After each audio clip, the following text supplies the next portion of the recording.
Si Gentane ay isang lonely results loser na palaging iniiwasan ng kanyang high school crush para sa hitsura ng isang nabigong eksperimento. Pero nagbago ang lahat nang biglang lumipat ang isang hot idol singer sa katabi at gustong yumuko siya. Bago pa lang niya ito makilala, nasa bus na siya pauwi ng school nang bigla siyang nakatanggap ng mensahe mula sa high school crush niyang si Zoo na nagsasabi sa kanya na kakapasok lang niya sa kanyang unibersidad. Agad niyang hiniling na makipagkita at nagmamadaling umuwi, ngunit nakakagulat na nakasalubong niya ang isang hot chicks na nakatayo sa tabi ng kanyang tarangkahan. Gayunpaman pumasok lang siya, ngunit nang maglaon habang naghahanda siyang lumabas nakita niya pa rin siya doon at nagtataka kung bakit parang pamilyar siya, kaya nagpasya siyang tanungin siya kung nagkita na sila dati. Sa sandaling iyon mabilis siyang tumalikod para umalis na iniisip na naglalaro lang ang kanyang isip.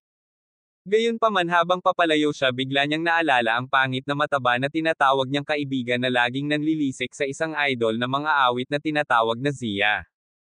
Kaya agad niya itong tinawag sa pangalan nito at nang makitang kilala niya ito sinindihan niya ang lighter sa kamay at sumugod sa kanya, nagbabantang pagandahin ang pangit nitong mukha.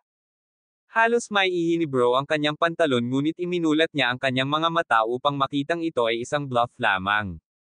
Tinawag niya itong mabagal at kinukutya dahil sa pagiging tulala, kaya nagbanta siyang tatawagan siya ng pulis, ngunit sinabihan siya nito na magpatuloy bago siya akusahan ng paniniktik sa isang taong umalis sa spotlight para mamuhay ng normal. Agad siyang humingi ng tawad at kumilos sa paraang naiisip ni Zia na isa lang siya sa maraming tanga na nabubuhay sa mundo. Nakatanggap siya ng mensahe mula sa kanyang crush at mabilis na nagdahilan, habang si Zia naman ay mukhang may sasabihin sa kanya. Hindi nagtagal ay nakilala ni Shentang ang kanyang nakakatakot na crush na nagngangalang Zo at isinalaysay ang pangyayaring nangyari kanina sa kanya na agad na naawa sa kanyang kalunos-lunos na puwet. Habang magkasama sila tinanong siya nito kung may nobyo na siya, ngunit agad itong itinatapon at hiniling siyang tumambay sa kanyang apartment na pumayag naman siya. Hindi nagtagal ay natapos na nila ang hapunan at naghiwalay na sila ng landas. Gayunpaman nakakagulat na nakilala ni Shentang si Zia nakatayo pa rin sa may gate hanggang lampas 11 p.m.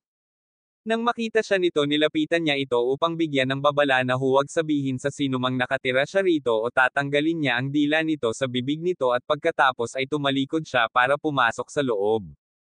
Agad niya itong hinabol, ngunit biglang nalaman na bumagsak ang kanyang mukha at nasusunog, kaya tumawag siya sa 911.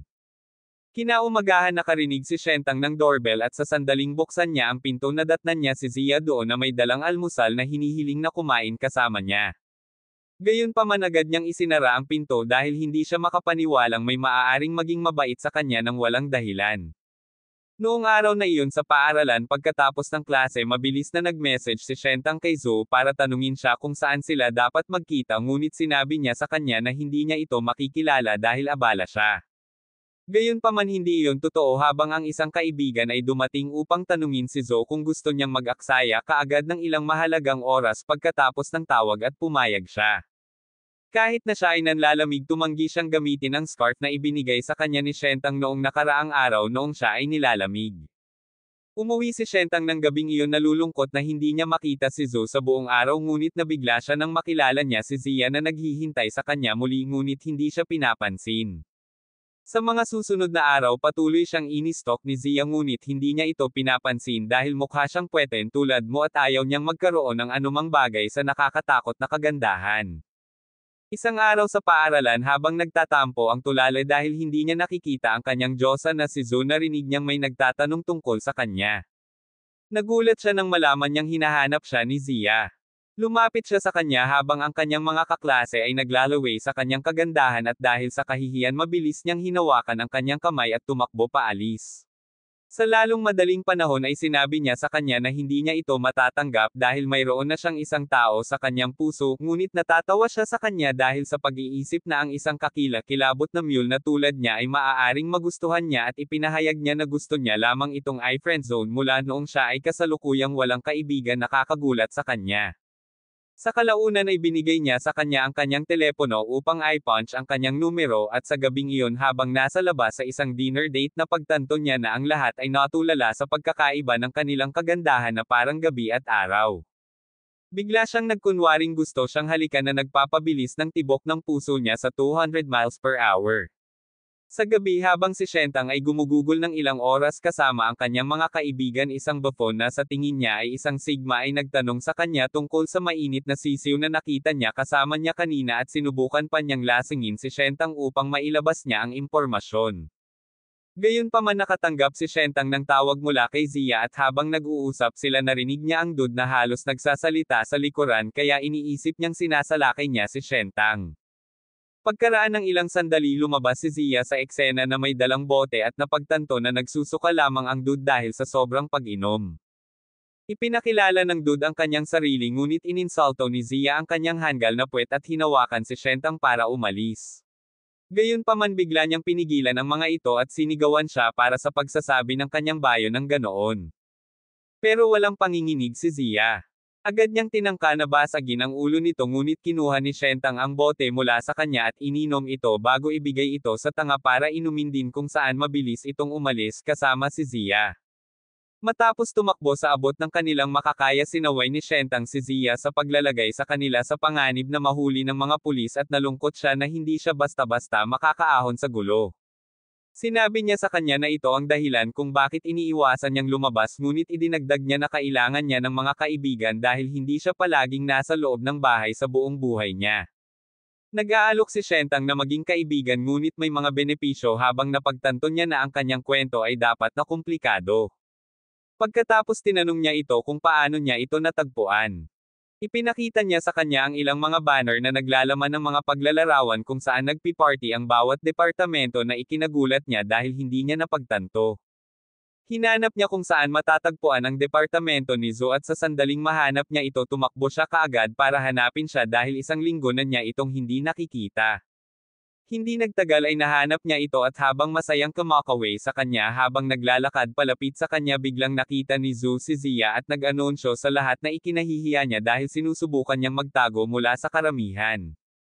Si Zhu ay patuloy na nagbubulungan na parang tulala nang hindi binabasa ang kanyang ekspresyon na nagiging dahilan ng pag-uusap ng mga tao tungkol sa kanyang mga kontrobersya. Galit na umalis si Zia at nakita ni Shentang si Zhu na papunta sa taxi stand ngunit hindi siya sumakay ng taxi dahil gabi na kaya bumili silang dalawa ng pagkain at dinala ito kay Zia upang magmakaawa sa kanya na payagan si Zhu na manatili. Nang gabing iyon naglalasing sina Zia at Zhu at naging pansamantala silang magkaibigan. Pumunta si Shentang upang kumuha ng isa pang bote mula sa cabinet at nakakagulat siyang nakakita ng kakaiba. Hindi nagtagal ay lumabas si Zia upang makalanghap ng sariwang hangin sa lamig at mabilis na sinundan siya ni Shentang gamit ang sarili niyang vest. Matapos itong ibigay sa kanya upang protektahan siya mula sa lamig sinabi niya sa kanya kung gaano kabait si Zo at kung paano sila magkakilala mula pagkabata. Nang marinig ito sinabi niya sa kanya na wala sa kanyang pagkakaibigan ang tumagal ng ganoon katagal at nagsimula siyang umiyak na nagpaalala kay Shentang sa pakete ng mga sigarilyo na nakita niya sa kanyang cabinet. Hinawakan niya ang kamay niya at binigay sa kanya ang balikat para umiyak habang nangangatuwiran na gusto niya itong makilala ng mas mabuti. Kinaumagahan gumugol si Shentang sa umaga sa pagsusuka dahil sa labis na pag-inom noong nakaraang gabi na ginawa niya dahil ang kanyang maruming isip ay puno ng mga pag-iisip ng masamang balak. Nang maglaon habang sinusubukan niyang alisin sa kanyang isipan ang mga kalokohang iniisip nakita niyang sinusubukan ni Zia na abutin ang kanyang lighter kaya tinulungan niya ito. Pagkatapos ay pinulot din niya ang sigarilyong nakita niya noong nakaraang araw at tinanong siya kung pag-aari niya ito. Gayunpaman kinuha lang niya ito mula sa kanya at pumunta upang itapon ito sa kanyang skibidi toilet na nag-iiwan sa kanya na nagtataka kung ano ba talaga ang nangyayari sa kanya. Nagpasya siyang hanapin siya sa Wikipedia ngunit nagambala siya nito na agad na na-overload ang kanyang Magnum at mabilis siyang naubos bago ito mawala ng kontrol. Sa susunod na buwan naging sobrang close sila kaya iniisip ng lahat na girlfriend niya si Zia. Kaya isang araw binibisita siya ni Zia sa school gaya ng dati. Ngunit sa pagkakataong ito kasama niya si Zhu na ikinagulat ni Shentang. Lumabas sila upang makita ang namumulaklak na cherry at kumuha ng litrato habang naruroon kung saan si Zia ay umaarte na parang nanalo lang sa loto. Habang kinukunan siya ni Shentang ng mga larawan biglang pinatay ni Zo ang kanyang mood sa pamamagitan ng pagpapaalala sa kanya tungkol sa paparating na midterm exam. Kinagabihan habang naghihiwalay sila nahihiya niyang hiniling kay Zo na sabay silang mag-aral sa library para sa midterms. Ngunit tumanggi siya na sinasabi sa kanya na mas mabuting mag-aral siya kasama ng kanyang mga kasamahan na gumagawa ng parehong mga major na katulad niya. Ito ay nagpapalungkot sa kanya at iniisip niya kung ang kanyang mukha ay napakagulo na hindi niya kayang baguhan ang isang cute na babae. Tinanong siya ni Zia kung alam niya kung bakit tinanggihan ni Zo ang kanyang imbitasyon at sinabi lang niya na ito ay dahil hindi siya interesado sa mga lalaking mukhang nakakatawang tulad niya. Sinusuportahan niya ang kanyang pag-angkin sa ilang mga karanasan na naranasan niya sa kanya kung saan tahasan nitong tinanggihan ang lahat ng mga pagtatangka niyang barilin ang kanyang pagbaril o makasama siya. Pagkatapos ay isiniwalat niya na mahal pa rin niya ito sa kanyang puso dahil siya ay isang walang kwentang simp na hindi sumusuko sa isang batang babae na mas mataas sa kanyang liga. Samantala habang pauwi si Zu sakay ng bus natanggap niya ang mga larawang kinuha ni Zia at Shentang sa kanya sa kanilang maliit na date. Habang sinusubukang isave ang isa sa kanyang mga paborito bigla niyang nakita ang isang mensahe mula sa isang hindi kilalang mofo na marahas na nagtanong kung nasaan siya na agad na nagbago ng kanyang mood. Makalipas ang ilang araw nang bumalik si Shentang mula sa paaralan nakilala niya ang isang kaibigan na nag-imbite sa kanya sa isang pagsasama-sama nang hindi siya pinapayagang magbigay ng kanyang pahintulot. Makalipas ang ilang minuto habang pinapanood ng natalo ang mga video ni Mia Khalifa sa incognito mode pumasok si Zia at mabilis na lumipat ang dude sa kanyang home screen at tinanong siya kung hindi siya kumakatok bago pumasok. Gayunpaman sinabi niya sa kanya na ganoon din ang ginagawa niya sa kanyang apartment at pagkatapos ay ibinunyag niya na dumating siya para bigyan siya ng libreng facial treatment dahil may outing siya mamaya ng gabing iyon. Pagkaraan ng ilang sandali ng pagpipinta ng kanyang mukha at pagpapagupit ng kanyang mga kuko tinanong niya siya kung bakit niya ginagawa ito at sumagot siya na ayaw niyang dalhin niya ang kanyang magulo na hitsura sa party. At saka pinagbabawalan niya itong magkaroon ng girlfriend sa get-together kung hindi na sila magtatambay kaya naman nagtataka si Shentang kung bakit niya iyon sasabihin dahil magkaibigan lang naman sila. Kinagabihan dumating si Shentang sa bar at sinimulan siyang tingnan ng isa sa mga babae dahil kamukha niya si Chris Hemsworth. Bigla siyang kinanta ng kanyang kaibigan dahil siya ang huling dumating at mabilis siyang inalok ng dalaga ng mic. Habang kumakanta siya mas naaakit ang dalaga sa kanya at naisip ang mag-first move. Ilang saglit pa ay sadyang ibinababa niya ang kanyang hikaw para makuha ang atensyon nito at mabilis silang nagkasundo. Samantala si Zia ay nag-iisa sa bahay at nakakaramdam ng kalungkutan. Sa get-together magsisimula sila ng wetlock wine game na kinabibilangan ng isang tao na nagpapagulong ng bote at nagbabahagi ng alak sa pamamagitan ng isang halik sa sinumang mahulog ito. Pag-abot sa turn ng Morena iginulong niya ang bote at sa kabutihang palad ay nahulog siya sa lalaking tinititigan niya. Agad siyang tumabi sa kanya para halikan siya habang ang tulala ay hindi makapaniwala sa mangyayari. Gayunpaman pinipigilan siya ng iba na nagsasabing hindi pa siya umiinom ng alak. Humigop siya ng alak at sinubukang halikan siyang muli na iniisip ni Shentang kung tama ba ang ginagawa niya. Habang papalapit siya bigla siyang huminto dahil literal na wala siyang bola na ikinadidismaya ng lahat. Gayunpaman agad siyang humigop muli at matapang na sinubukang halikan muli si Shentang ngunit nang halos halikan niya ito pinigilan siya nito bago magbigay ng isang hanggal na dahilan na ayaw niyang mawala ang kanyang unang halik sa isang random na senior na nakilala niya sa isang get. Magkasama dahilan para tawanan siya ng lahat habang ang may buhok na kulay kape na nagngangalang Rooney ay nalulungkot. Nang maglaon pagkatapos ng party kinailangan siyang ihatid ni Shentang pauwi dahil masyado siyang uminom para umuwing mag-isa at sa kanilang paglalakbay tinanong niya ito tungkol sa hindi niya unang paghalik ibig sabihin ay hindi pa siya nagkaroon ng kasintahan. Sinabi sa kanya ni Shentang ang tungkol sa kung paano siya naging napakamala sa mga babae at pagkatapos ay tinanong niya rin siya tungkol sa kanyang karanasan sa dating market kung saan malungkot niyang sinagot na kamakailan lang ay nakipaghiwalay siya sa kanyang kasintahan. Nakipaghiwalay ang dude sa kanya matapos ulitin ang kanyang senior year sa high school sa ikatlong pagkakataon. Mapaglaro siyang inalis ni Shentang mula sa kanyang malungkot na kalagayan sa pamamagitan ng paghawak sa kanyang buhok at nagulat siya na ganito ang pakiramdam ng babaeng buhok. Iniisip niya kung ganito na ba ang sariling dalawa ni Zia at nang maglaon pagkatapos kawain si Rooney ng palm iniisip niya kung paanong hindi niya maalis sa isip si Zia. Sinubukan niyang mag-iwan sa kanya ng voice message ngunit biglang namatay ang kanyang telepono at mabilis siyang tumakbo pauwi upang salubungin siya iniisip na maaaring tulog na ito. Gayunpaman habang naglalakad siya sa gate nagulat siya nang makita niya ito sa labas na naghihintay sa kanya. Nag-uusap silang dalawa at napansin niya ang lipstick sa mga labi nito kaya naghinala siya na talagang nagsasaya siya ngunit mabilis na sinabi ni Shentang na ito ay isang laro na nilalaro nila kung saan nilalagyan siya ng kolorete ng ilang mga batang babae.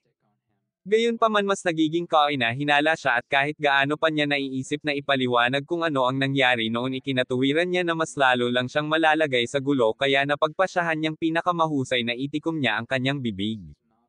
Pagkatapos ay sinimulan niyang maramdaman si Sus at sinabi sa kanya na pinapagawa niya ang isang bagay na malikot sa kanya. Sinubukan niyang halikan siya at agad na nahulog si Shentang sa tukso habang sinimulan nilang ilapat ang kanilang mga labi sa isa't isa ng mapusok. Pagkaraan ng ilang sandali ng paglalambingan nagkahiyaan silang dalawa. Tumayo si Zia para umalis habang si Shentang ay nanatiling nakatalikod para isipin ang nangyari. Napagpasyahan niya na uulitin na lang niya ito at dapat na itong kalimutan sa susunod na umaga. Gayunpaman siya ang unang nagising kinabukasan sa pag-iisip kung gaano katamas ang mga labi ng sisiw na iyon at kahit anong pilit niyang huwag isipin ito ginagawa ng kanyang utak ang pinakamahusay na trabaho sa pagpapabalik sa kanyang isipan. Samantala sa kanyang pag-alis para sa paaralan nakita niya ang isang banner sa tabi ng gate na humihiling ng isang babaeng kasambahay at nagtataka siya kung bakit biglang gustong umupa ni Zia sa isa sa kanyang mga apartment.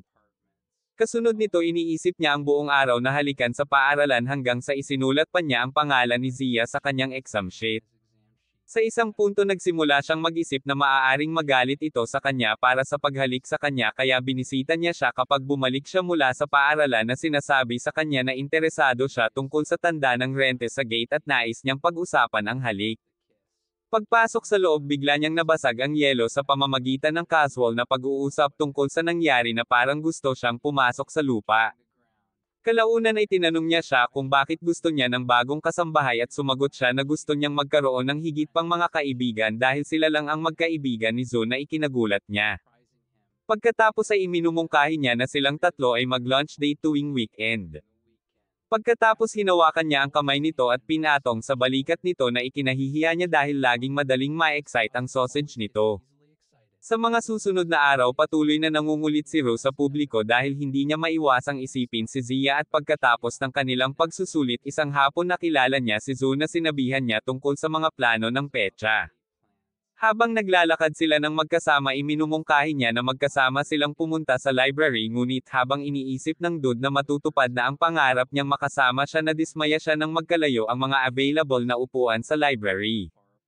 Gayunpaman hinihikayat niya ang kanyang sarili sa pagsasabing maaari silang mag-coffee break ng magkasama ngunit habang iniisip niya ito isang random na lalaki ang lumitaw at agad na nakikipaglaro kay Zo na nagseselo sa kanya kaagad.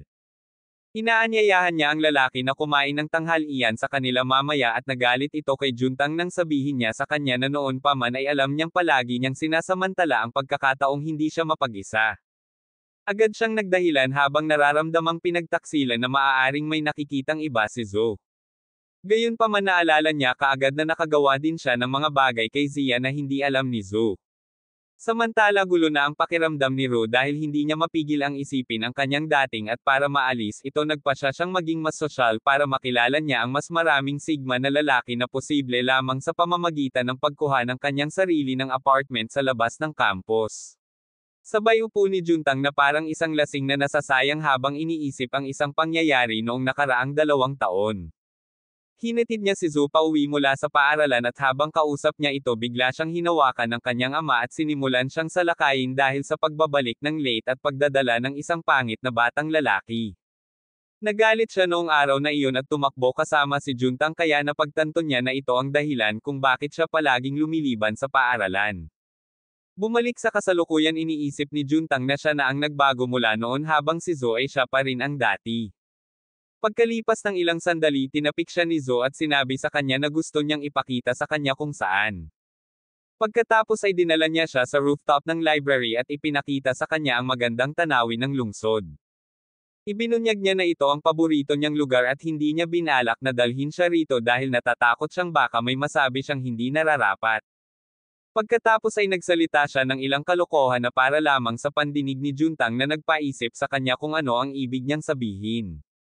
Gayunpaman tumigil siya sa pagsasalita sa kalagitnaan at agad na umalis na ikinagulat ni Juntang na nagtataka kung bakit siya dinala dito. Sa kanyang pag-alis iniisip niya ang kanyang nararamdaman para sa kanya at ang kanyang kagustuhang kainin ang kanyang sausage ngunit hindi niya magawa dahil sa sitwasyon ng kanyang pamilya. Gayunpaman umaasa siyang naiintindihan nito ang pagmamahal nito sa kanya at ganoon pa rin ang nararamdaman nito para sa kanya. Samantala nagtataka si Juntang kung ano ang gusto nitong sabihin ngunit hindi niya maalis sa isip niya ito dahil sa tingin niya ay hindi siya gusto nito. Kinabukasan ginulo ni Zia ang kanyang pagtulog dahil ang kanyang inaantok na ulo ay tumangging gumising mula umaga. Narinig ni Zia ang doorbell at lumabas upang tingnan kung sino ito habang si Juntang ay naguguluhan pa rin kung bakit siya dinala ni Zhu sa rooftop noong nakaraang gabi. Natuklasan ni Zia na narito ang bagong kasambahay at nang lumabas si Juntang upang tingnan kung sino ito laking gulat niya nang matuklasan niyang si Rooney ito na parehong natigilan. Ilang araw ang nakalipas maswerteng nakita ni Rhino ang karatula sa pag-upa pagkatapos suriin ang lahat ng lugar para sa isang apartment at wala siyang makita. Nakilala niya si Zia na nagbigay sa kanya ng paglilibot sa bahay ngunit sinabi sa kanya na kailangan niyang sumang-ayon sa lalaking kasambahay na nakatira sa itaas na madalas na pumupunta sa kanilang apartment. Iniisip ito ngayon dahilan ni Rooney na hindi niya tatanggapin kung alam niyang siya iyon. Samantala sinabihan ni Zia si Juntang na maging mabait dahil pumayag siya na payagan siyang pumunta sa kanyang silid anumang oras kaya sinubukan niyang tulungan siya sa pag-iimpake ngunit hinayla ng morena ang kanyang puwet agad na napagtanto sa kanya na ito ay dahil nakalimutan niyang sumagot. Ang kanyang mensahe sa araw na iyon ay inihatid siya nito pauwi. Pagkatapos mag-impake iminungkahi ni Juntang na kumain sila sa isang kalapit na restaurant upang makabawi sa hindi pagsagot sa kanya noong gabing iyon at habang nasa restaurant determinado si Rooney na painumin siya ng alak. Si Bru ay tumatagal ng kaunti at nagsimulang magpakita para sa lahat tulad ng isang payaso kaya medyo hindi komportable si Zia. Lumabas siya at paglabas niya biglang tinanong ni Runo si Juntang kung si Zia ang crush niya na ikinagulat ng lasing na tulalo kung paano niya nalaman na may crush siya. Ngunit nadismaya si Runo dahil napagtanto niyang hindi man lang niya natatanda ang pinag-usapan ito noong araw na nagkita sila. Hindi nagtagal ay lumabas din sila at humingi ng paumanhin si Juntang sa hindi pagsagot sa kanya noong gabing iyon na nagpaunawa kay Zia na nakakarinig sa kanila na kilala na nila ang isa't isa noon pa man. Samantala biglang nagsimulang magsalita si Juntang tungkol sa hindi niya makakalimutan noong gabing hinalikan niya si Zia ngunit iniisip ni Runo na siya ang tinutukoy niya. Nang magsimulang ipagtapat ni Juntang ang kanyang pag-ibig mabilis na nilapitan ni Zia upang hamarang. Hinatid niya ito pauwi habang nararamdaman ni Runo ang mga paro-paro sa kanyang tiyan sa pag-aakalang siya na ang tinutukoy niya noon pa man. Pag-uwi nahiga si Juntang sa kama ni Zia at muli silang naghalikan. Pagkatapos ay tinukso ni Zia na dapat nilang gawin itong opisyal dahil mahal na mahal niya ito at kahit na ito ay isang bagay na gusto ni Juntang gusto niya ng mga sagot kung bakit siya dinala ni Zhu sa rooftop ng gabing iyon. Nakahiga si Zia sa kanyang mga bisig at nais na maging ganito sa buong buhay niya nang hindi iniisip ang tungkol sa labas ng mundo.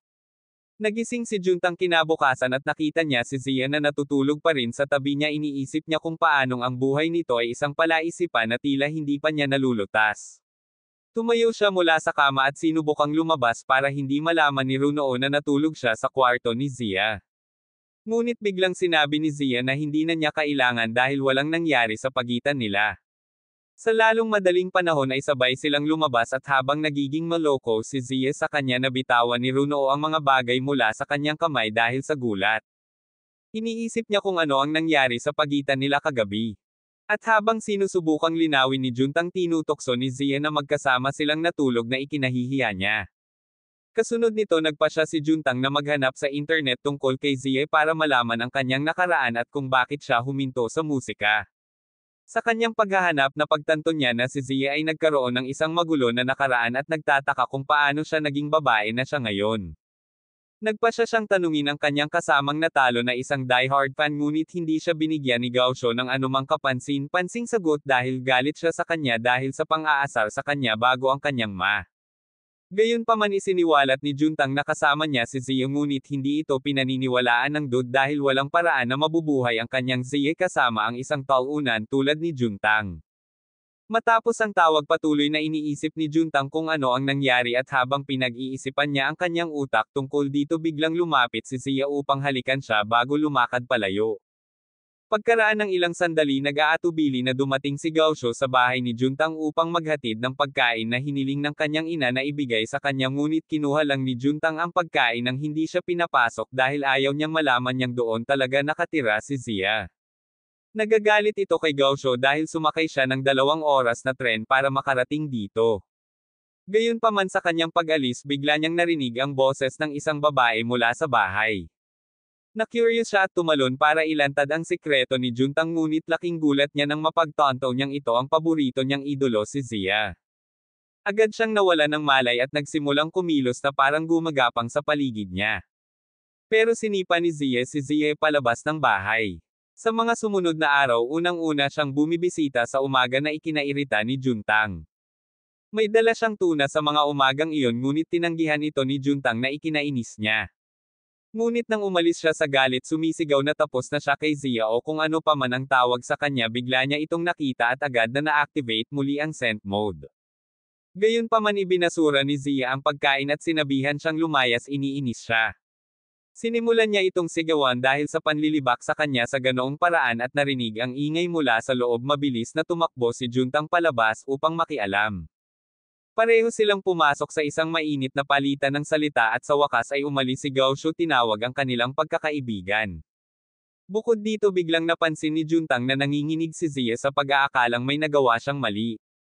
Inaaliw siya nito at habang nandoon tinanong niya siya kung may plano ba siya para sa paparating na cultural festival. Kahit na mayroon na siyang iba pang arrangement kay Zhu, sinabihan siya ni Zia na gumawa ng dahilan dahil gusto niyang makipag-date sa kanya. Sa araw ng pagdiriwang ng kultura, dumating si na nagpaparamdam sa kanya na siya ay nagseselos lamang. Malapit na nilang simulan ang date at matapos ang buong araw na magsaya ng magkasama, naghahanda sila. Paman bago sila umalis, pumasok si Shia sa isang booth para ibalik ang isang costume na hiniram niya. Samantala biglang tumakbo si Rinyo kay Juntang habang hinihintay niya si Shia, ngunit nang marinig sila mula sa loob ng booth, mabilis na lumabas si Shia at hinawakan ang kamay ni Juntang. Pagkatapos ay umalis silang dalawa, na iwan si Rinyo na nagseselos. Habang naglalakad sila palayo, naiisip ni Juntang ang saya nila ni Shia noong araw na iyon, ngunit hindi pa rin niya magawang tingnan ang mga mata nito dahil nagigilty siya kay Zo na hindi niya pinahintulutan na ipahayag ang kanyang nararamdaman. Sinimulan siyang asarin ni Shia gaya ng lagi niyang ginagawa. Samantala siya, pagkatapos ng maghapong trabaho, alala niya agad ang mensahe ni Juntang tungkol sa hindi pagsama sa kanya sa booth setup dahil kailangan nitong lumabas kasama si Shia ng sabay at nakatayo lang siya sa tabi ng panunood sa kanila habang kumikilos sila na parang mag-asawa.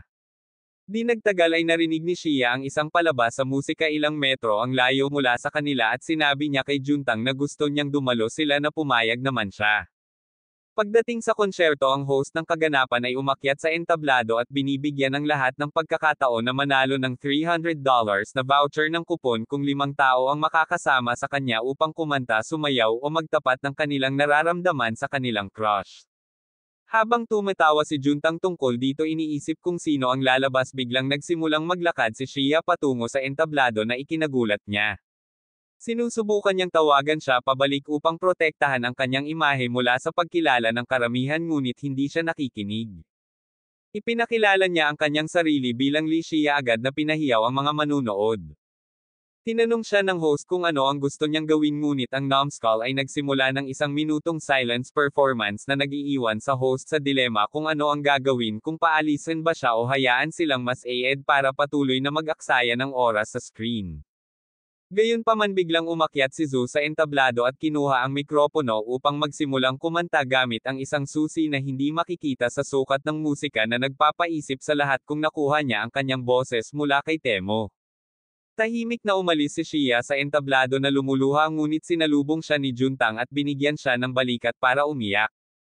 Naaalala niya nang bigla nitong sinabi sa kanya na gusto niya siya, at pagkatapos ay nagtataka kung bakit kahit na kumakanta si Zo sa entablado, tila hindi niya maalis ang tingin kay Shia. Siya ay nagdadahilan na ang kanyang mga damdamin ay nakakaakit kay Shia at sinabi sa kanyang sarili na kailangan niyang ihinto ang pagtakas dito. Kinabukasan kumatok siya sa kanyang pinto para tawagan siya dahil buong araw siyang tumanggi na lumabas, ngunit hindi siya sumasagot. Gayunpaman habang sinusubukan niyang umalis, mabilis siyang hinailan nito at sumandal sa kanya, nakikiusap sa kanya na huwag nang umalis dahil gusto niyang kainin ang kanyang karne na ikinagulat niya. Biglang bumilis ang tibok ng puso niya at bigla na lang siyang humalik. Itinulak niya siya patungo sa plot arena para sa ilang pagbuo ng plot ngunit bumalik siya sa kanyang katinoan at napahiya. Siya gayunpaman ay nagpa siya na umupo sa tabi niya at sinubukang kumilos muli ngunit napagtanto na nawala ang tensyon sa pagitan nila na naging dahilan upang siya ay nabigo. Sinimulan niya ang isang pag-uusap upang maiwasan ang pagiging awkward at nagtanong sa kanya ng ilang mga walang kwentang tanong na itatanong ng sinumang lalaki na may LRIZ. Pagkatapos ay sinabi niya sa kanya na huwag mag-alala tungkol sa nangyari sa musical concert noong nakaraang araw dahil wala talagang nagsasalita tungkol sa kanya salamat kay Zo na dumating upang nakawin ang spotlight.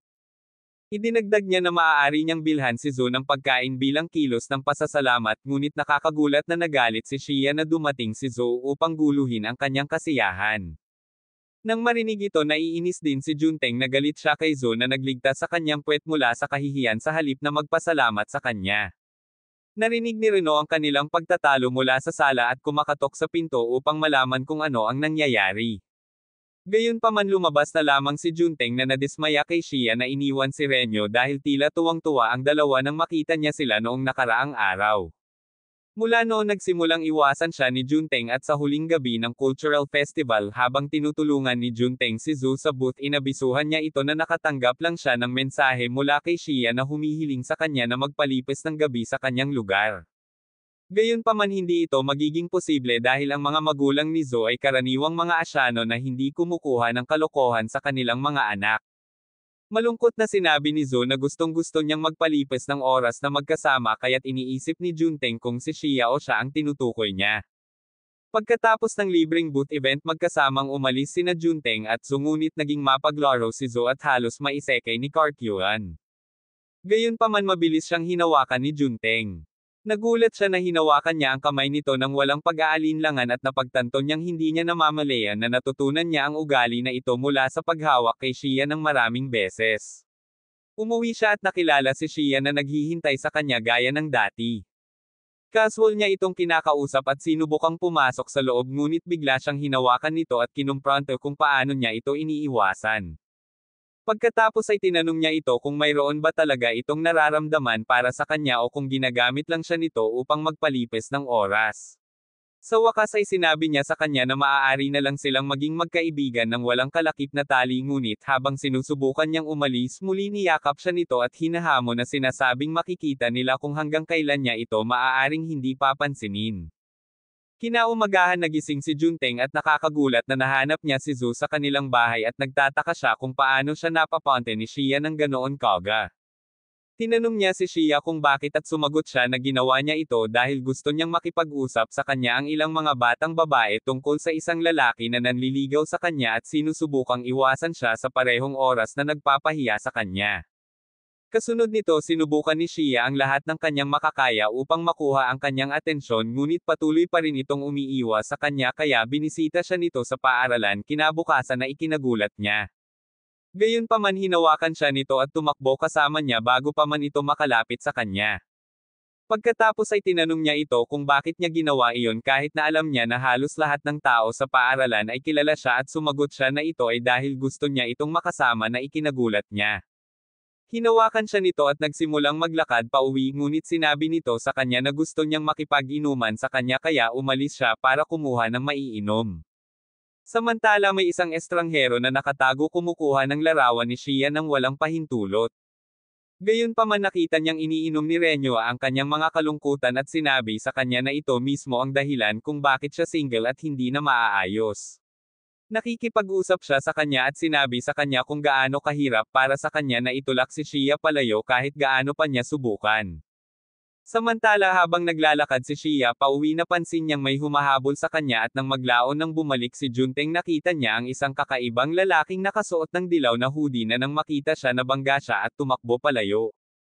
Mabilis na lumapit si Shia upang salubungin si Junteng at tinanong siya kung nakita niya ang mukha ng kilabot ngunit sinabi niyang hindi. Makalipas ang isang linggo habang magkasamang bumalik sina Junteng at Renyo mula sa paaralan halos sakta ng nakakatakot na stalker si Renyo habang sinusubukan niyang tumakas. Napagtanto ni Junteng na ito ang parehong lalaki noong nakaraang linggo ngunit ang tanga ay masyadong insensitive upang maghinala na maaaring may problema. Habang hawak niya si Renyo nagsimula siyang makaramdam ng sus dahil sa panlalaking katawan ni Junteng. Nakilala sila ni Shia sa ganitong mapagmahal na estado at nagsimulang tumawa tulad ng dyablo na nakakagulat kay Junteng. Sa mga susunod na araw naging masama ang lagay ng panahon at nang mapansin na wala sina Rooney at Shia kamakailan iminungkahi ni Junteng na mag-host sila ng barbecue party para mabawasan ang tensyon. Agad niyang inanyayahan sina Gaoshu Yonsei at Zu na sumama sa kanila at nagsimula silang maghanda. Pinapanatili rin ni Yonsei at Gaoshu na abala ang screen sa kanilang pagpapakita ng katangahan.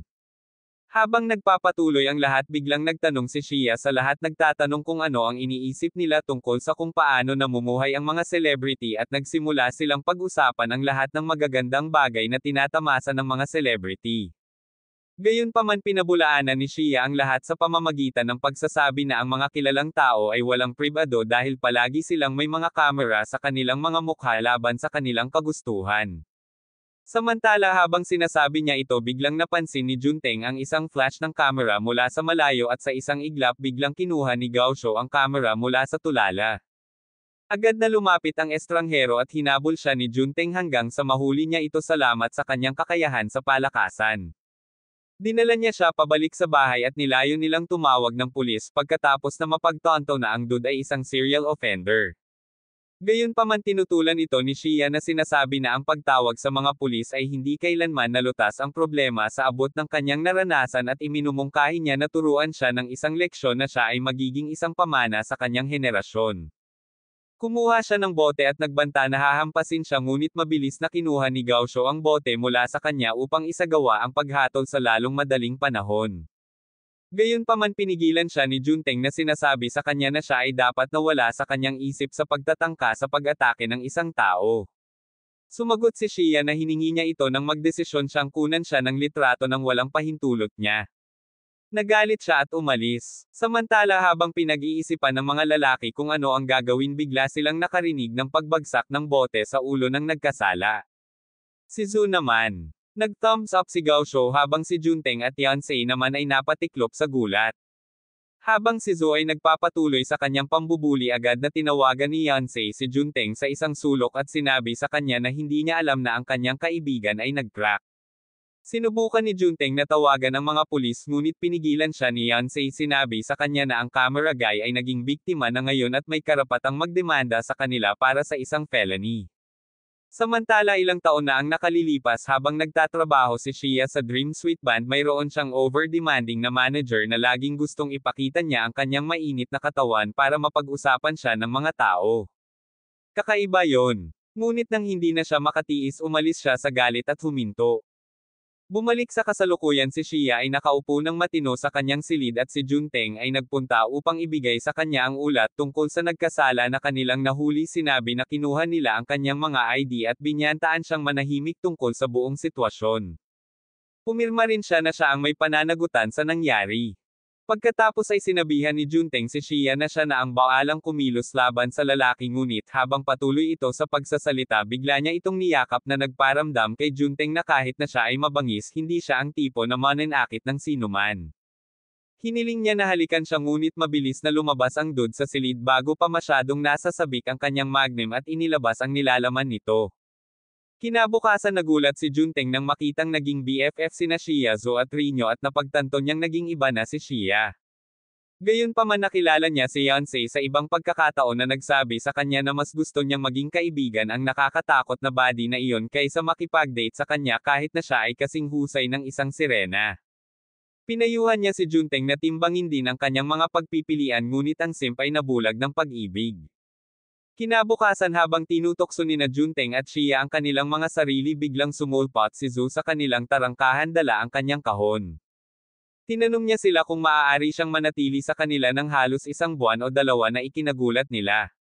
Gayunpaman sumang-ayon si Shia at binigyan siya ng isang silid na matutuluyan ngunit ikinatuwiran ni Junteng na malamang na umalis siya muli sa bahay dahil sa isang katulad na bagay na nangyari sa kanyang ama noong nakaraan. Hindi nagtagal ay lumabas siya para dumalo sa pagtatapos ng semestre party at sa pag-alis niya napagpasyahan niyang hindi niya maitanong kay Zo kung ano ang problema dahil kung gusto nitong malaman niya sinabi niya sa kanya noon. Samantala habang patuloy siyang naglalakad napadpad siya sa isang lugar na hindi niya alam na naroon. Kasabay nito si Reno ay nasa locus yung iyon din at muling umiinom at siya ay nababagabag kung bakit tila hindi niya maalis ang isip niya kay Junteng. Habang iniisip niya ang tungkol sa kanya nagkataon na tumakbo si Junteng sa bar kung saan siya nakaupo at pareho silang nabigla nang makita ang isa't isa. Umupo si Junteng at nagsimulang makipag-usap sa kanya ngunit tinanong siya ni Reno kung ano ang hinahanap ng kanyang kulturang puwet kapag siya ay may crush at sumagot siya na sinusubukan lang niyang maging katulad ng mababang budget na si Andrew Tate na walang Bugatti. Nagtanong siya tungkol kay Shia at sinabing akala niya ay lihim silang nagde-date ngunit awkwardly niyang pinabulaanan ito na sinasabing siya ay masyadong pangit para baguhan ang isang babaeng ganoong kalibre. Pagkarinig nito naisip ni Reno na baka magkaroon siya ng pagkakataon sa kanya dahil kaparehas niya ang kanyang kapangitan.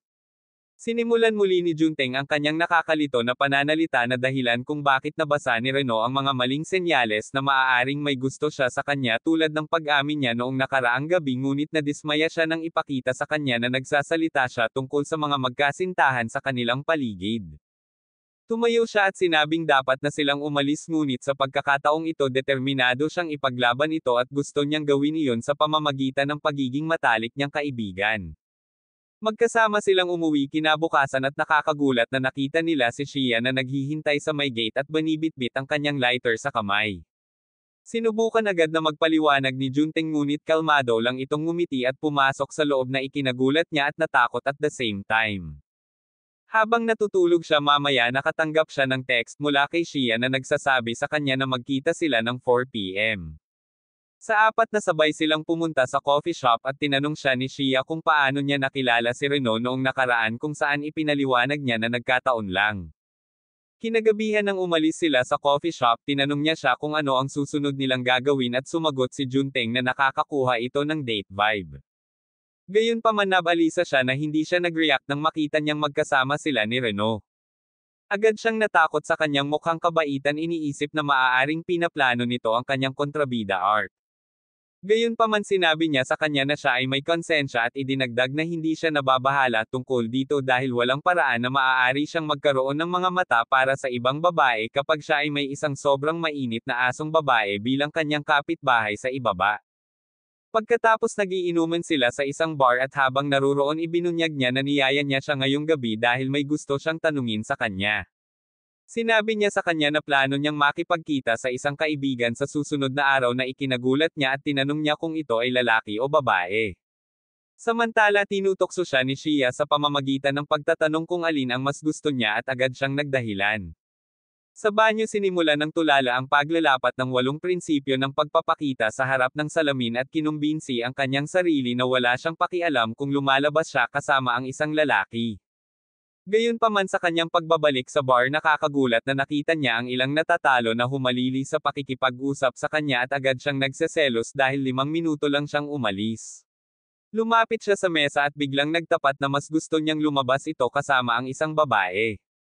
Kinabukasan habang naghahanda si Shia na lumabas para salubungin ang inaakalang kaibigan tinanong siya ni Junteng kung sino ito at isiniwalat niya na si Xian ang pinuno ng Dream Sweet Band.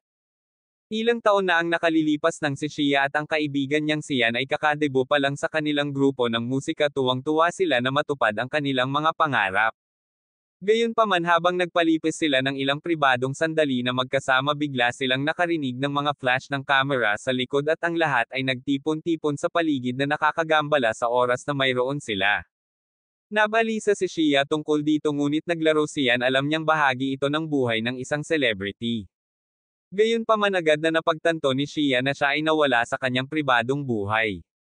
Noong una ay nakayanan niya ito ngunit hindi nagtagal ay naging issue sa kanya nang hindi na niya mahawakan ang mga galit at kawalan ng respeto mula sa mga tao at nagpasya siyang iwanan ang lahat kahit na ang kanyang kaibigan siyan ay nakiusap sa kanya na huwag.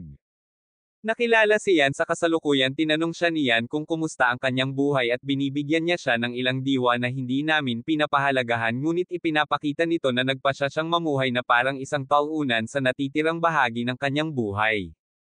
Hindi nagtagal ay naghanda siya na umalis at gaya ng ginagawa sinabihan niya si Shia na kumain matulog at umibig kahit kailan niya gusto dahil malaki ang utang niya sa kanya. Umiiyak si Shia pagkatapos niyang umalis at iniisip ang mga huling salita niya nagpasya siyang maglakad ng malaya pauwi sa ulan. Maya-maya pag-uwi ni Shia sinalubong siya ni Junteng na nagulat nang makitang basa siya at gusto niyang mas lalo pa siyang mabasa. Hinawakan niya ang kamay nito at dahan-daang sumandal para halikan at habang naiisip niya ang lahat ng pagkakataong tinutokso siya nito tungkol sa pagkagusto sa kanya at mga dahilan kung bakit totoo ang mga iyon. Samantala biglang sumulpot si Renyo at nabigla ang kawawang babae nang makita ito. Napagtanto na nahuli na sila naging awkward ang dalawang lihim na magkasintahan at mabilis na pinatawad siya ni Junteng sa kahihiyan. Gayunpaman habang nakatayo siya sa likod ng gate iniisip kung ano ang nangyari na parang tulala nakatanggap siya ng mensahe mula sa kanyang ama na nagpapaalala sa kanya na umuwi dahil kaarawan ng kanyang ina. Nakilala niya ang kanyang pamilya sa isang kainan at habang nakakasama niya sila tinanong siya ng kanyang ina kung bakit hindi pa siya umuuwi dahil break na ang paaralan at ang kanyang mga marka sa paaralan ay katulad ng kanyang pangit na mukha. Sinubukan niyang iwasan ito ngunit ang kanyang mga magulang ay sumama sa panunokso at biglang nagtanong tungkol sa kanyang matagal ng crush si Zo na lalong nagpahiya sa kanya. Gayunpaman dahil hindi niya maihayag na may gusto siya sa ibang babae sinabi niya sa kanila na nagpasya siyang mag-focus sa kanyang pag-aaral upang maipagmalaki niya sila. Gayunpaman alam ng kanyang kapatid na babae na siya ay nagtatakip lamang at tinanong siya kung ang kanyang hanggal na asno ay itinapon o ano. Pero tumahimik lang si bro na konsensya kay Zo. Nang maglaon sa bahay nakatanggap siya ng tawag mula kay Shia at sa kanilang maikling pag-uusap nagbigay siya ng malinaw na mga pahiwatig tungkol sa kanyang nararamdaman para sa kanya sa pamamagitan ng pagsasabi ng ilang mga romantikong aktibidad sa kanyang bucket list na gusto niyang tiktikan. Biglang napagtanto ni Shenteng na gusto niya siya at nabigla siya nito. Mamaya ng gabing iyon habang may mini party sila kasama sina Guosho at Zu lumabas si Shenteng para uminom ng alak. Sinundan siya ni Shia at sa kanilang pagbabalik pareho silang naaliw at nagsimulang magpalitan ng laway. Samantala lumabas si Zu sa sandaling iyon upang itapon ang ilang basura at nakakagulat na nakita ang mga ito. Kinabukasan habang nililinis nila ang magulo na apartment noong nakaraang gabi sinabi ni Zo kay Shia na hindi niya alam na nililigawan niya si Shenteng ngunit sumagot si Shia na hindi pa sila nagsisimulang mag-date na ikinagulat niya. Maya-maya ay lumitaw si Shenteng at naaalala ang nangyari noong nakaraang gabi nagtataka siya kung bakit ibinigay ni Zo ang ekspresyong iyon gayong tila hindi siya interesado sa kanya.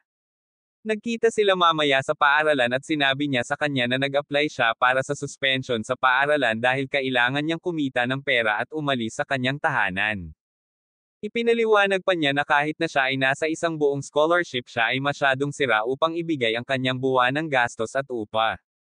Tinanong ni Shenteng kung bakit niya ito ginagawa ng biglaan iniisip kung ito ay dahil nakatira siya sa kanila. Idinagdag niya na maaari niyang sabihin kay Shia ang tungkol sa sitwasyon sa pag-upa ngunit sumagot si Zo na ito ay dahil sa mga gawain ng kanyang pamilya. Pagkatapos ay sinabi niya sa kanya na siya lamang ang nakakaalam tungkol sa kanyang sitwasyon at ipinagtapat na ito ay dahil gusto niya siya na ikinagulat niya. Hiniling niya na may date sila mamaya sa gabing iyon at habang nasa sinehan inilagay ni Zo ang kanyang kamay sa tabi ng upuan para mahawakan niya ito ngunit pinigilan ni Shenteng ang kanyang sarili na hawakan siya at dahilan na kailangan niyang gumawa ng paraan para makagawa ng mga bagay. Pagkatapos ng petsa ng gabing iyon ipinahayag ni Zo ang kanyang pagmamahal sa kanya at ipinaliwanag na hindi niya masabi sa kanya ng mas maaga kahit na alam din niyang gusto siya nito dahil sa kanyang ama na masyadong makontrol. Inanyayahan niya siya sa ibang date sa Fairyworks sa susunod na linggo ngunit masyadong nagulat si Shenteng na magsalita. Sinabi niya sa kanya na lilipat siya sa lugar ng kanyang kaibigan dahil hindi niya makita ang kanyang crush na may kasamang ibang babae. Pagkaalis niya si Shenteng nakatulala pa rin ay nagtataka kung bakit siya nasasaktan kahit na ito ang gusto niya noon pa man. Habang pauwi siya hindi niya pa rin maipaliwanag kung bakit umiiyak si Zo ngunit sa pag-uwi nakasalubong niya rin si Zia na umiiyak at nagtataka kung ano ang nangyayari dito. Gayunpaman sinabi niya sa kanya na hindi siya umiiyak kumain lamang siya ng maanghang na pansit upang hindi siya kilala. Pagkatapos ay ibinunyag niya na sinabi sa kanya ni Zo na lilipat siya sa isa sa kanyang mga kaklase at tinanong kung ito ay dahil sa kanila. Tinanong din niya kung ipinagtapat ni Zo ang kanyang nararamdaman sa kanya at kinumpirma niya ito ngunit nagulat siya na mukhang okay lang siya dito. Kaagad siyang nagpeke na sinusubukang halikan siya ngunit sinabi sa may kulturang kilabot na handa nang tanggapin na isa itong kalokohan. Pinayuhan niya siya na huwag hayaang gabayan ng kanyang magnum ang kanyang pagpili kung sino ang makakasama at mas dapat niyang mag-isip ng makatwiran bago gumawa ng desisyon. Tumayo siya para umalis ngunit biglang tumalikod at sinabing may sasabihin siya sa kanya. Nang sumunod na linggo ng plano ni Shenteng at Zo na makipag-date nakilala niya ito at nakakagulat na isiniwalat na sumama siya sa kanyang ina na ikinadismaya nito. Sinisisi niya siya sa paggawa ng isang bagay na hindi pinag-iisipan at sinagot niya na si Zia iyon. Sinabi sa kanya ni Zia na nag-fucked up siya dahil nilinlang siya ng kapatid ni Zo upang ibunyag ang kanyang kinaroroonan. Ngayon gustong makita siya ng kanyang ina. Kalaunan ay nakilala ni Zo ang kanyang ina at nakita niya ang ekspresyon sa kanilang mga mukha na pagtanto niyang tama ang desisyon niya. Nang maglaon ng gabing iyon nang bumalik si Zo humingi ng paumanhin si Shenteng sa pagpunta sa ganoong kalayuan at nagpas siyang gumawa ng isang rep ng push-up hanggang sa mabigang parusahan ang kanyang sarili. Samantala yumuko siya para hawakan ang kamay nito ngunit inalis nito ang kamay nito at sa wakas ay umamin na siya sa ibang tao kamakailan. Gayunpaman habang patuloy siyang nagsasalita biglang nagsimulang tumulo ang mga luha sa kanyang mga pisngi na ikinagulat ni Zo. Pareho silang tumungo sa rooftop para sa mga Furry Works event kung saan nagbabahagi sila ng malalim na sandali na umiiyak ang kanilang mga puso dahil sa hindi pagtapos sa isa't isa. Sa kalaunan ay tinanggap ni Zo ang kanyang kapalaran dahil siya ay masyadong mapurol at mabagal sa pagbaril sa kanyang mga shot. Pagkatapos tinanggap ni Shenteng ang kanyang nararamdaman para kay Zia at tumakbo pabalik sa bahay habang iniisip ang lahat ng mga panahong magkasama sila. Pag-uwi pinagtapat niya ang kanyang nararamdaman kay Zia nang ngumiti at tumugon ng may halik na ikinagulat ni Renyo at sa kanyang kaibigan na hindi makapaniwala sa kanyang mga mata. Kinabukasan lumabas ng bahay si Zo nang may magandang loob habang si Shenteng ay nagbigay ng talumpati ng tagapagsalaysay kung paano niya napagtanto na nahulog siya ng husto sa madamdamin at misteryosong personalidad ni Zia. Naging opisyal ang kanilang relasyon at namuhay sila na puno ng mga pukana at maraming palakpakan pagkatapos.